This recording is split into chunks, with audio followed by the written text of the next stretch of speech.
any tighter. That's right. What's up, Kev? How you guys doing? Everything's going great, man. Thanks so much for joining us, Mike.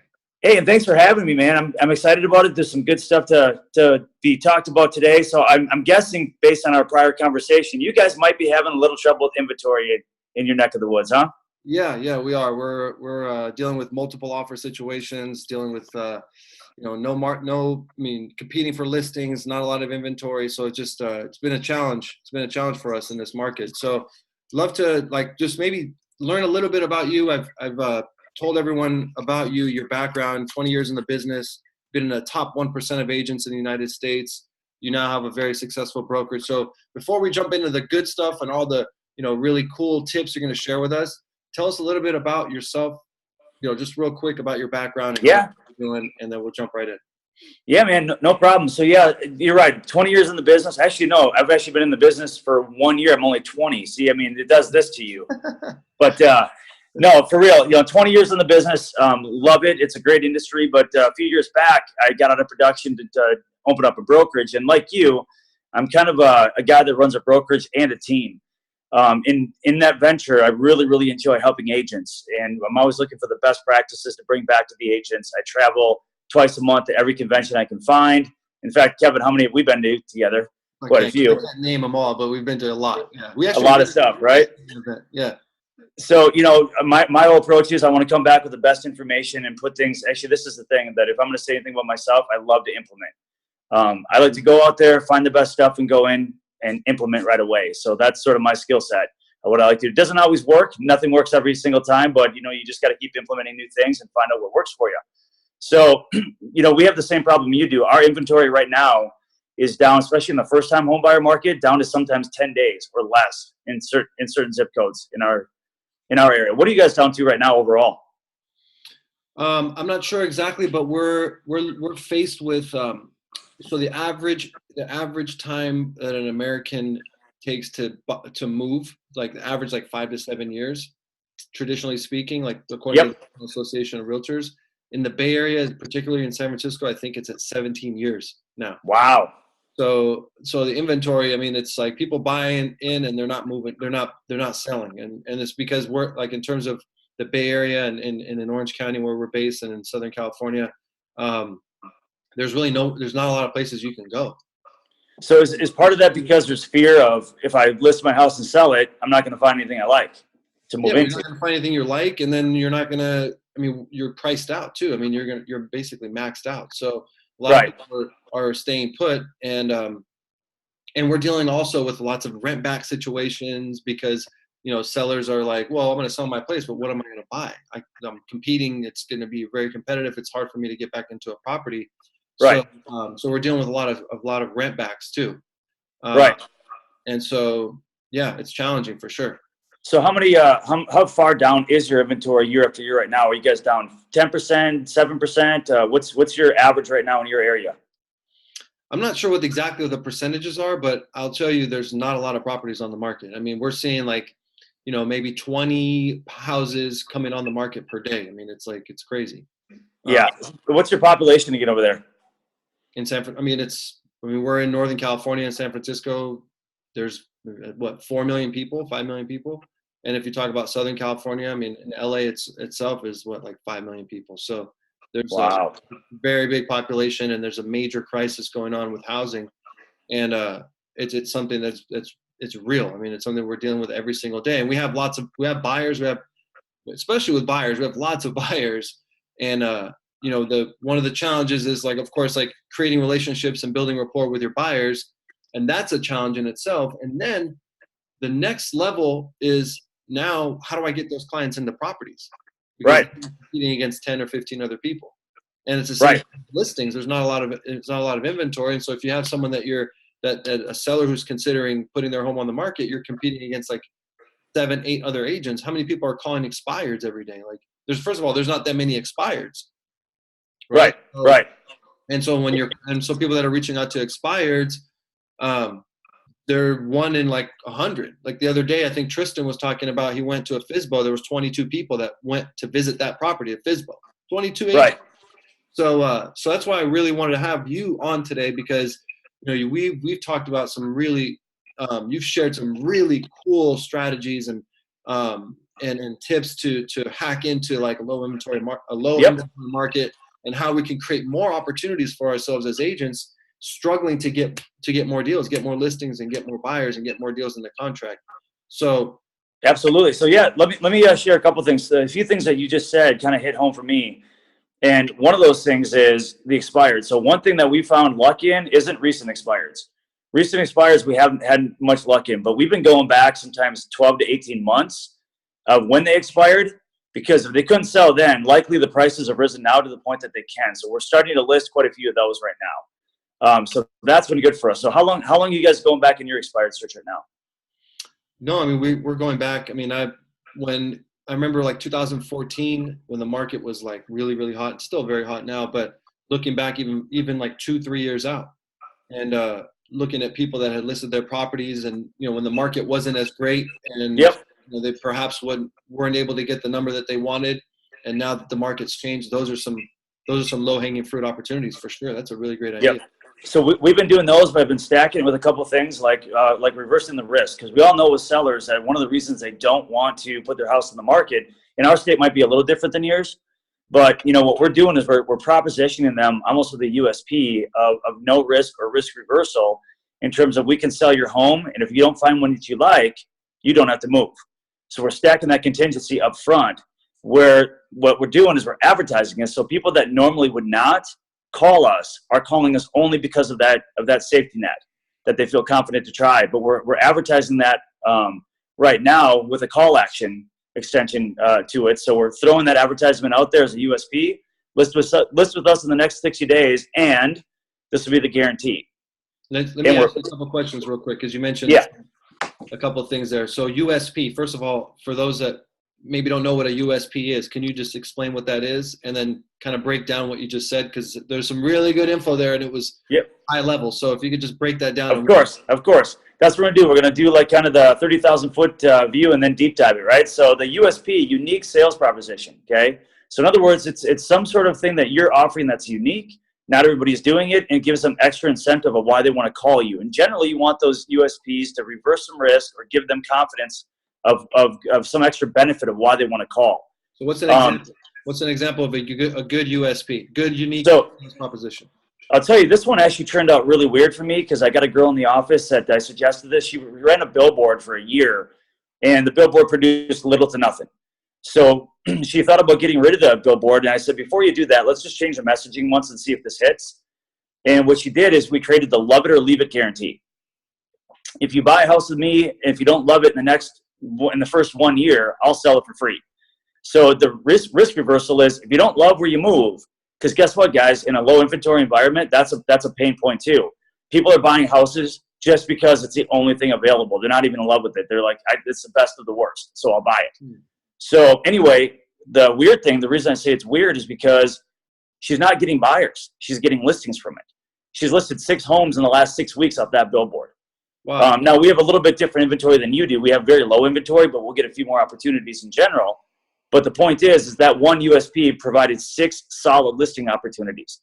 Now, what I want to really point out, and I'm sure you guys are feeling this, but when you're talking about environments like this, time management is so crucial. You can have 15 buyers, and you just get bottlenecked. You can't find anything for them. They're all taking up your time. They get frustrated. You get frustrated. They start calling everybody from Zillow to Realtor.com because they think you can't find opportunity. So when you're talking about low inventory, I always go back to what's the most useful and most highest and best use of time. And it might sound, a little counterintuitive, but going for the listings right now, really having a great listing campaign is probably one of the most important things I can suggest, because one buyer, last year NAR averaged, I think it was 20 hours in the car with each buyer. I have to say that's probably higher right now. You're probably averaging 30 or plus hours in the car. That's not processing. That's not TC work. If you're doing your own TC work, that's literally just searching out the home. If I spent that same 30 hours really, really just doing a deep dive on trying to find listings, the chances are if I get that one listing, I'm not going to be spending time in the car with the listing, number one. I'm going to be marketing the listing and probably get 2 or 3 other additional pieces of business off it if I market it correctly.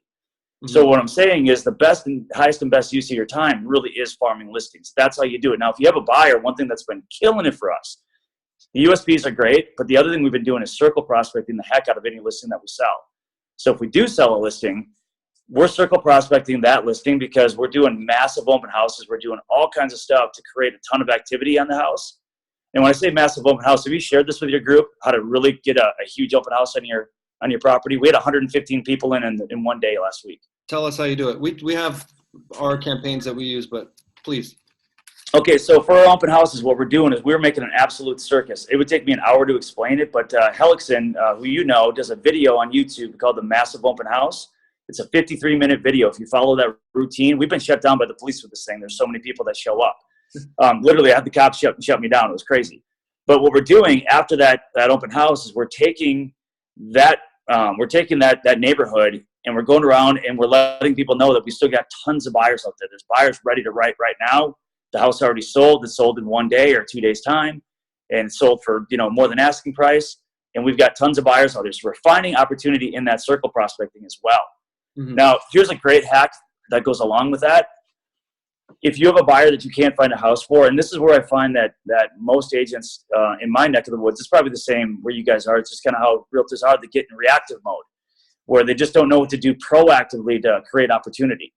That's the first thing you got to get out of your head is just waiting for something to pop up and then start competing for it. You got to fish way upstream. More than that, just don't wait for it to show up in the MLS. So one thing that we started doing is buyer videos, literally videos with our buyers, quick 1-minute videos. And what we're doing with those videos is saying, hey, I really love this XYZ neighborhood. I'm trying to get in here. I'm willing to move fast. I'm flexible. If you're thinking to sell, please call my realtor, Mike, because I want to get in here as soon as I can. And then we're taking that video and we're literally blasting that all over that zip code. We're literally showing that video during door knockings. And there's been times we've even brought those buyers with door knocking with us. And that's creating great opportunity right there as well. So you take that video and then what do? You send out a mass email to what I've been doing, man, to be honest with you, I've been building custom audiences and retargeting with that video on Facebook. Yeah, on social media. Yeah. So I can take, 500 houses in a neighborhood or 1,000 in a zip code or whatever you want to do. And you just start building an audience over time and you just keep retargeting those people because you want to fish upstream. You don't want to be waiting for something to hit the market. And all of a sudden you got, 47 other showings that you're trying to deal with at the same day and you're trying to compete and get your offer in. That's hard. That's hard to deal with, right? We're all dealing with that. And that's why it's not seeming so successful. So if you can catch them prior to that point, you have a little bit of a higher success rate. So let's go back real quick to the USPs because I think that's really interesting. So you mentioned a couple of USPs. You mentioned one unique sales proposition. Yep. And then you mentioned something about using call action to target people using a unique sales proposition. What are some other unique sales propositions that you've used? Heck yeah. Go ahead. The other one I've been doing, especially in your market with luxury, is free home staging with List. So free moving services. Another one that we've been doing is guaranteed sold. That one's less powerful in today's market, but it still does have weight with people that really have to move. So guaranteed sold goes like, if I don't sell it in 30 days, I'll sell it for free. Mm-hmm. So, there's a heck of a lot you can do. The one I've been playing with a lot too, especially with younger millennials, is, buy and sell with me and I'll stack your house with $1,500 with smart home tech. So what we're doing then is, putting in cameras and stuff of that nature, temperature controls, everything that you can control from your iPad or your iPhone. So that's been a great USP too. It's getting our phone ringing. One thing that I think is another good one is, and you can use this for any group of buyers or any property. So if you have a listing that just came on the market, you can take, like we have a lot of contacts in a particular zip code that have inquired about property in a particular zip code. You can take those contacts, you can take really any set of like buyers, and you can take a property and you can say that just property that was just listed, you can say like, buy this home and I'll sell your home for free. So you can target sellers with that. Yeah, buy this home, we'll sell you for free. So you're actually controlling that buyer. Yep. That's a great USP. Yeah, and then you actually can get a lot of sellers that way. Yep. They'll reach out to you, right? So they'll be questioning like, "What, you're going to sell my home for free? What?" Like that's what they're going to look at, and then you might get some people to call you. So we talked also the other day about like make me moves and using some other technology and other avenues to reach out and connect with more people in a low inventory market. Heck yeah. So in my market right now, in my zip code where my office is, I did a demo on Zillow Make Me Moves, and people forget about this. They always seem to forget about this. I've said it 1,000 times. So I did a demo the other day in my zip code of, I think it was the 10th biggest city in my state. I pulled up all the active listings. So there was only 80. There's 80 listings of whether it's a single family home, regardless of price, 80 listings. Zillow Make Me Move had 8. So that was 10% of the market was literally on Make Me Move, and nobody is looking there. They're all forgetting about it. So I always love to go into Zillow, Make Me Move, and for sale by owner, and even coming soon. So you got all 3 of those functions on there that you can look for inventory, which is awesome. So another thing that we've been doing as a sort of an add-on to that is we've been doing email campaigns and Facebook campaigns to agents that do business. So anybody that's doing more than 15 transactions a year in our area, which is sort of your, top, I'd say 10%, we're starting to blast buyer needs to, and we're making connections that way as well, which has been really good. So send out an email to the top agents in the area and say, hey, I've got a buyer that's thinking about this. Mm-hmm. Have this thing available. And we've even stacked it with buyers that are willing to, that have a little bit of a cash resource, that they'll pay our commission. Wow. So that way, you can keep your whole 5% or 6% or 7%. My buyer will take care of me. Just talk to me first. That's awesome. So that's been working pretty well too. But the USP thing, I can't really, sell that enough, because that thing's been getting our phone ringing. We've been doing direct mail too, has been a huge thing with our USPs. So we've been sending out a lot of direct mail and targeted geofarms. And one that even hit, believe it or not, if you look at why people choose an agent, NAR tracks this every single year. Number 1 reason is the reputation of the agent. Number 2 is always the feeling of trustworthy and honesty. Those are the 2 top cited. Nothing else comes close. So what I started doing a while back is I started doing video testimonials from actual clients. So with call action and direct mail, what you can do is hear Kevin's story of why Kevin loved working with Mike. Text Kevin's story too, and boom, there comes up a video of Kevin talking about how great it was to work with me. And I'll send that out to 1,000 homes. And I can even have that targeted messaging towards sellers. Mike did such a great job. He did a great job marketing the house, great job negotiating the offer. If things got rocky, smooth things out with the buyer. It was perfect. I loved it. I'll never use anybody else again. Those kind of messages, and you can help control those, and you can help control where they go, who they get targeted to. That's been really successful. That's actually really, really smart. So you can take your past clients. I'm thinking now, because I'm going to throw out some other ideas based off of this, like a bolt-on on this. So you've got your past clients, and you ask them to do a testimonial for you. They do the testimonial. You take that video, you put it on a site, or you put it on a landing page, because you're going to then send out a mass. You'll send out mailers. Yep. On that mailer, you'll use call action, which is a texting platform, and on that mailer it'll say whatever message you just said. Learn why Kevin sold his house with me, and here's his story, or whatever. Right. Yep. Text Kevin's story. Text Kevin's story to learn about his experience with me. Mm-hmm. So then they text Kevin's story, and then right away, call action is a software that we're familiar with. Many of us at Marker are familiar with. Many of us, Tristan's team, are familiar with. That will send out an immediate text reply with that video. Correct. So then they click on that video. And then they see the story. And then what's cool about it is when they send out that text, you now have their phone number. You know who engaged with you, and you even know their address, and you know which person it was. Because call action provides that information. So the metadata is all right there. They know exactly who it was. So you can say your neighbor 3 doors down. And where this gets really interesting, Kevin, is if you can make it where it's somebody you sold a house with in that neighborhood. If it's hyper local, if it's, hey, I'm Kevin from XYZ Main Street, and they can identify with that because they live 4 blocks away, that's where it gets even better. Imagine if you got business owners to do something like that for you. Correct. Like a local pizza, corner pizza shop or something that everyone, the coffee shop. You go to the owner, you connect with the owner, and then you ask them to do a testimonial for you. Yep. Even if they've never sold a house for you. Right. Never sold them a house. They can still talk about how great you are. Exactly. So, and I think that's really cool. And in terms of the testimonials, it doesn't necessarily have to be. Would you agree with me, Mike? Does it have to be someone you sold a house to, or can it be? No, not necessarily. Because look, man, this is all about social proof, right? If I say I'm great, who cares? If you say I'm great, everybody's like, I'm going to listen to Kevin because it's not Mike talking, right? So as soon as I start talking about how great I am, I lose the audience. But the minute somebody else does, that's why reviews are so powerful. It really is. It doesn't matter that if you worked with me or not. The fact that you're talking about me being great, it builds trustworthiness. It builds a great reputation. And as I said, number one cited reason why people pick an agent is they want that reputation. Right. And that's awesome. That's a really, really good tip. So going back to like low inventory and how to kind of hack into a low inventory market, what are some other things that you've done or you've seen other people do that work in a low inventory market?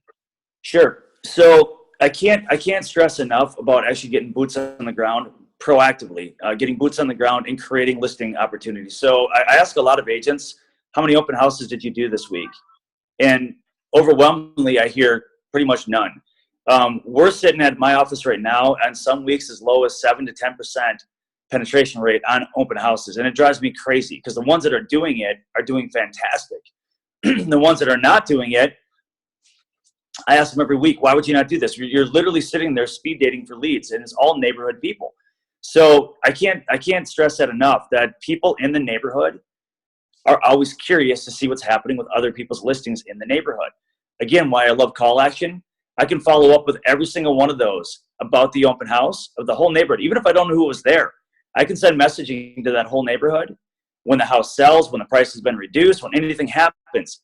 And when I see them engage with that call action extension, immediately the next thing I'm going to do is I'm going to take a personalized report, whether it's RPR or otherwise, CMA, and I'm going to drop it off to their house, personalized to them. So anybody that engages with that property, open house or otherwise. Now, hacking that low inventory environment too, one thing is the sign that we use. I don't know if I talked to you about this before, Kevin, but we use 3 different lead generators on our for sale signs now. So what we've got the call action extension saying text price to. So if they want the price, they got to text it. I've got ProQuest saying free recorded information, call 1-800, and it gives the number in the extension. But here's the one I really like, and it's through the Listings to Leads program. We built single property landing pages. So single property listing sites or landing pages with a showing widget that they can go in and schedule their own showings. Wow. That's been huge. Is that on your phone? Yep. Okay, so like you mentioned 3 really powerful tools. Yeah. So can we break down each one real quick? And then absolutely. Do we have to use them on our for sale signs? Because here's an idea. Like Alma, who I know is on the call. What's up, Alma? She's using bus stop signs. And sure. We actually have talked about this, and it's a really, really great idea. And I'm going to tell everyone, Alma, because they're going to see your signs anyway. And it's so it's using a call action number on a bus stop. Sure. Yep. So it says like text for a list of open houses, text to this, and it's on a bus stop. Yep. Or you put that on a billboard. So couldn't you use the same info or the same tools on something like a billboard or a bus stop in addition to a for sale sign? Oh, dude, like I said, my girl at the USP, that's a billboard. She's gotten 6 listings on call action just with that in the last 6 weeks. Wow. So, it's very powerful. Absolutely. Another one that we've been doing with that for neighborhoods, because everybody's always curious what's happening with their neighborhood. What are prices doing, average days on market, yada, yada, yada. If you're not familiar with RPR, really look at RPR. We did a video, and it really was like a 1.5-minute video, just highlighted 3 or 4 different pieces of RPR. They get a great heat map, and I love this part about it. It's what I highlight all the time. And it shows within the neighborhood which part of the neighborhoods are going up at what percentage. It breaks it down, Dayton, block to block. This block went down 10% last year. This one went up 35. So your average in a neighborhood might be 10, but it shows the differentials per actual neighborhood. So we did a video, and we kind of explained that, and we kicked that video out there. Here's the 3 or 4 highlights of RPR. The first 10 people that message in are going to get a free RPR report on their neighborhood. That was hitting well. And the other thing we've been doing, even on our listings, on our open houses, is text, because we won't give them the actual RPR. Text report to, And when they do that to call action, then we know that we're going to give them a personalized RPR report because they're from the neighborhood. That's been hitting well. So there's a million ways you can use call action. Neighborhood metrics and reports, testimonials, USPs and offerings, price on the house, other houses. You want to see other neighborhood listings, what's available right now? Text listings too. There's a million things you can do with that system to create opportunities. So as you mentioned, Kevin, I give 3 different lead generation tools. Yeah. We've got Call Action, which is a text platform. ProQuest, my personal best year on ProQuest, I did, I think, 40 transactions on ProQuest in 1 year. Okay, ProQuest. What exactly is ProQuest? And we're almost out of time. We have like a very short time actually. So we're gonna hit this one fast. So real quick, we'll open up for questions. Yeah, so ProQuest really fast is nothing more than a call capture extension. It shows when people call for free recorded information.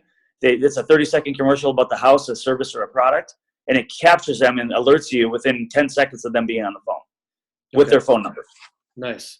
All right, takeaways, questions. What do we got, guys? Okay, so we got some questions here. All right, we got one from Barton here. E-property blast from CoreLogic. Send out to 2,500 emails from Cole. So I think he's making a suggestion there. So you can do an e-property blast from CoreLogic, which is basically a mailer company. Yep. And then you can send out to 25 emails, which you can capture from Cole Realty. Yep, and I got the calls directed myself, and that's something we have not done. And you're right, you could do an email campaign. What I'm not crazy about those is the read rate is about 30% on email.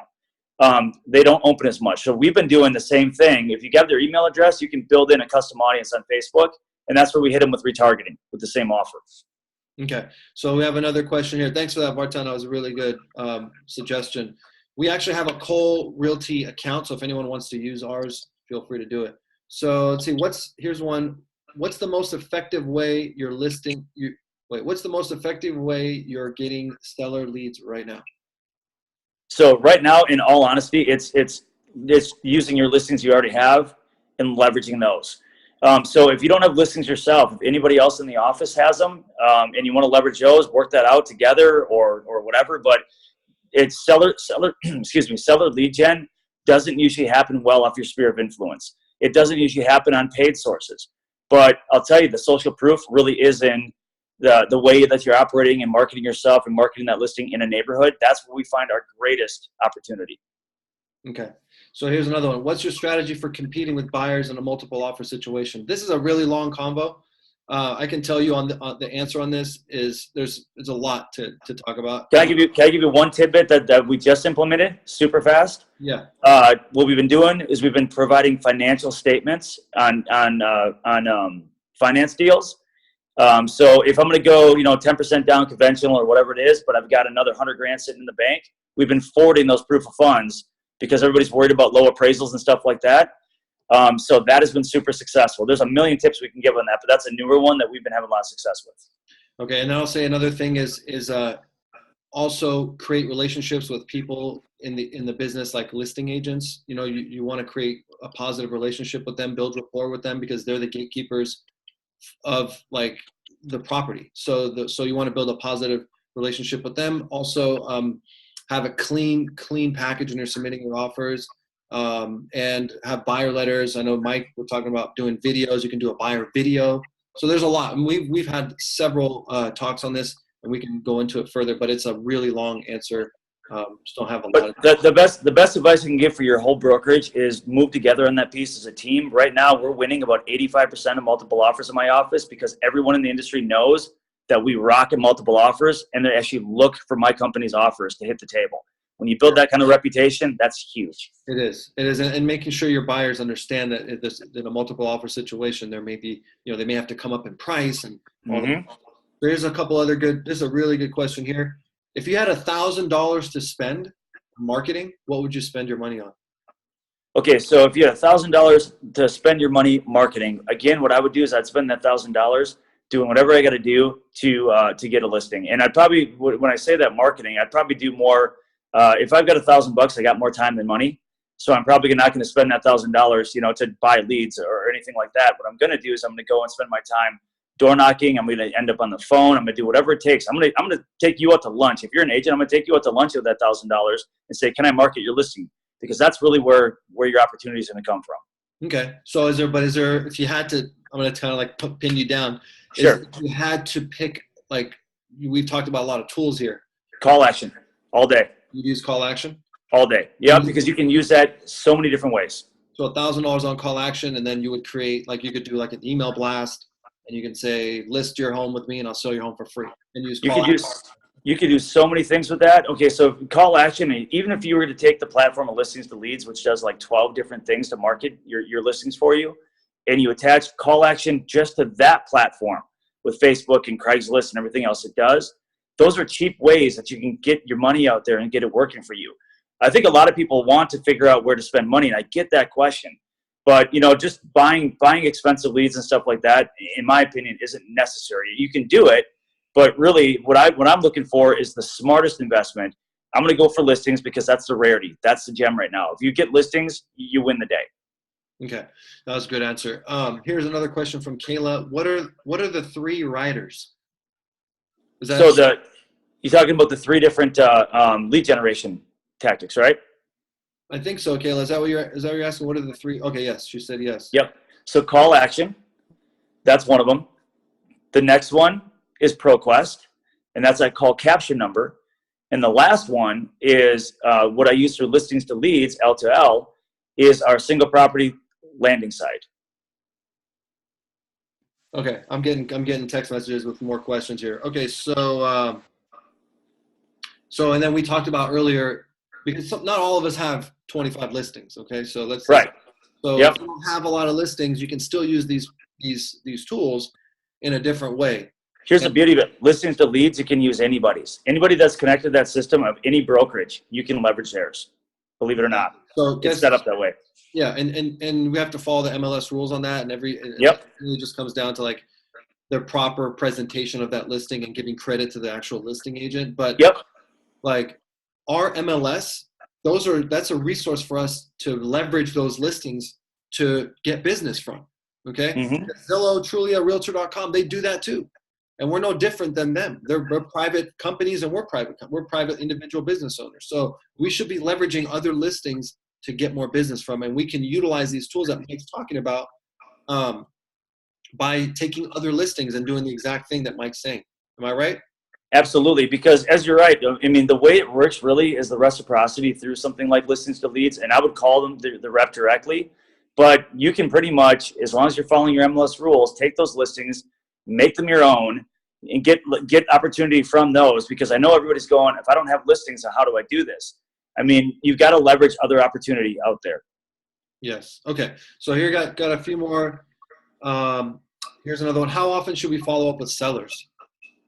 Okay, that's a good question. That's a really good question. So you're talking about how often that you should follow up with somebody that hasn't listed yet? Is that correct? Like somebody that's thinking about selling, or you think they're talking about selling? You're farming a neighborhood, and let's say you have someone that's kind of thinking, you talk to them on the phone, it was a positive conversation. How many times should I follow up with that person? Put it this way. I've never seen anybody lose a listing because they're too good at follow-up.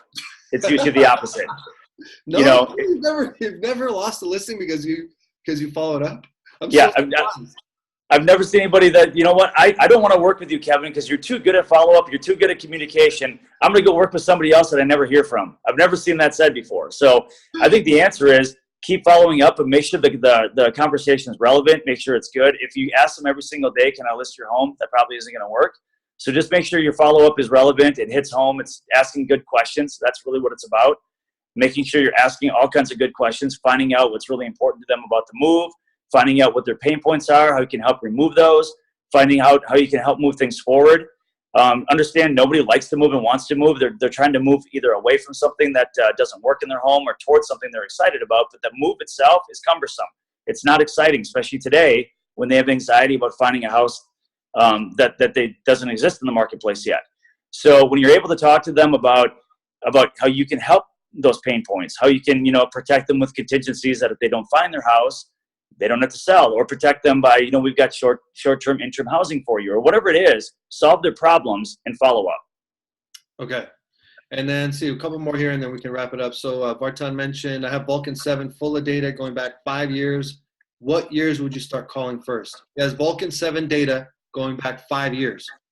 I would say this: if they never sold, because you can do a quick search of the MLS. If they've already resold, get it off there. If it's current information that you have and they've never actually resold it, I'd go back 5 years right now, all day long.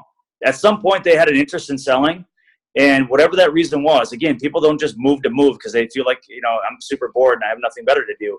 Either their family's expanding, they need to downsize, whatever the thing might be. Maybe they need to get closer to work. So that usually doesn't change year to year. It does sometimes, but not all the time. My point is go back. If they haven't resold, find out why they put their house on the market 5 years ago. Ask the question, what were you thinking then, and does that still apply? Chances are they just don't know what the market's doing. Not everybody pays attention to it like you do. Yeah, that's a good point. We're looking at things every single day, and we kind of, because we're in the world of real estate and we're doing that all day long, we kind of expect others to understand what's happening in the marketplace, and they don't pay attention to what's going on. They don't. No, and that's where we make those assumptions, thinking, God, they should know how hot it is. And I'll tell you something, just telling somebody how hot the market is doesn't always connect with them either. Oh, you could sell your house super easy. Doesn't connect with them. Find out what their anxiety is, what their pain point is, what they're worried about. Find out what their challenge is. If they really do want to move, if they've got a need to move, you should be the conduit to help them figure out how to make that happen. So ask good questions. Here's another question real quick, and then I have one last one, and then we can end it. So earlier you mentioned sometimes you bring your buyers with you when you go door knocking. Man, that's a committed buyer right there. It is. That's like, so what do you say? What's the conversation look like, and do you introduce your buyer? How does that work? Yeah, so we don't want to put the seller on the spot to say, would you sell your home? Hey, this is Kevin. Would you like to sell Kevin your home right now? That's not going to work so well. So we'll knock on the door and say, hey, this is Kevin. Kevin's in the area. He's really just loves this area. He wants to learn more about it. He wants to move into the area. You're the neighborhood expert. You live here. What can you tell me and Kevin about the neighborhood? Oh, thanks for the advice. That's awesome. By the way, of all your neighbors, do you know anybody that's kicking around the idea of selling? Have you heard any chatter? We'd love to go knock on their door. So really, it's more of a soft approach. But if they're thinking about selling, they're going to go, well, I've been thinking about it. What do you want to offer me? Or do you want to take a look at it?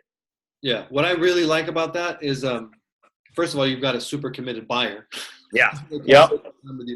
But what I think you can do there as well is what you mentioned earlier. And it doesn't have to, okay, let's say you get a buyer, you have a buyer, just keep it there. Let's keep it there. Have them do a video. Yeah. Right? And then you can take sellers through like Vulcan 7 or Cole. Yep. Target a neighborhood, or like if you're farming, like Alma's farming in a particular area, you can take that entire farm, have your buyer do the quick video, send out the email with like a USP, or like watch Kevin's story about who wants to buy in your neighborhood. Text Kevin's story to this number. They watch the story, they see the video, and now you've got their contact information, and you pick up the phone and call. And dude, I'd even say stack it, air, land, and sea. If you're going to do the email, send direct mail.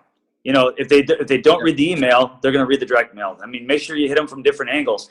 But the reality is, guys, if you're just waiting to do the same thing everybody else is, you're going to have the same results. So just that extra piece of having your buyer with you, or even a video, is different than what the people have seen.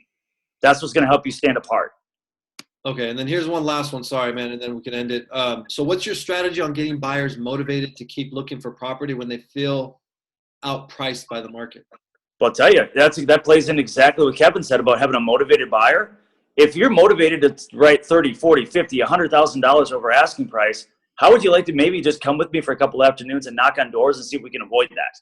Because that's really the messaging is, let's try to figure out something out of the box versus being in the cattle call with everybody else. Yeah, and then go ahead.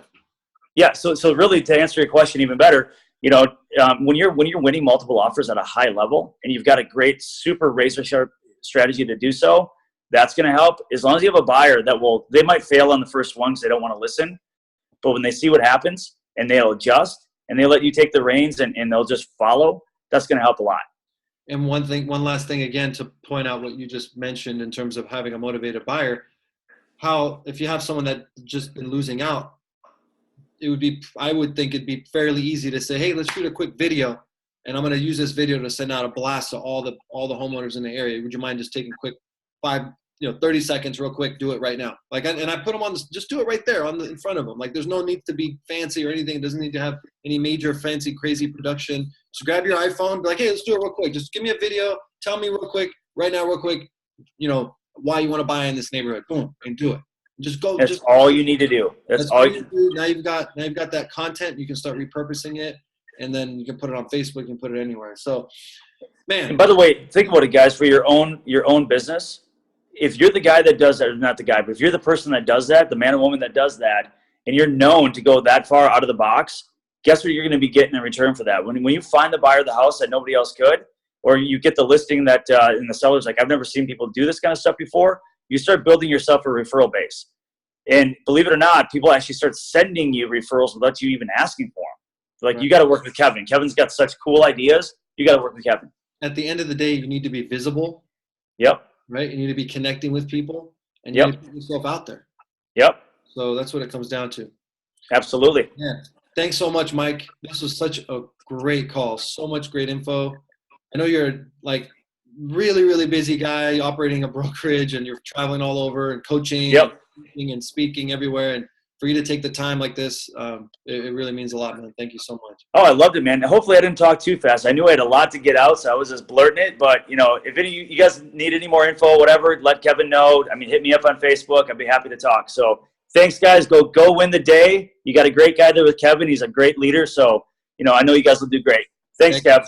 Thanks, buddy. Thanks, everyone. Have a great Friday. Take care.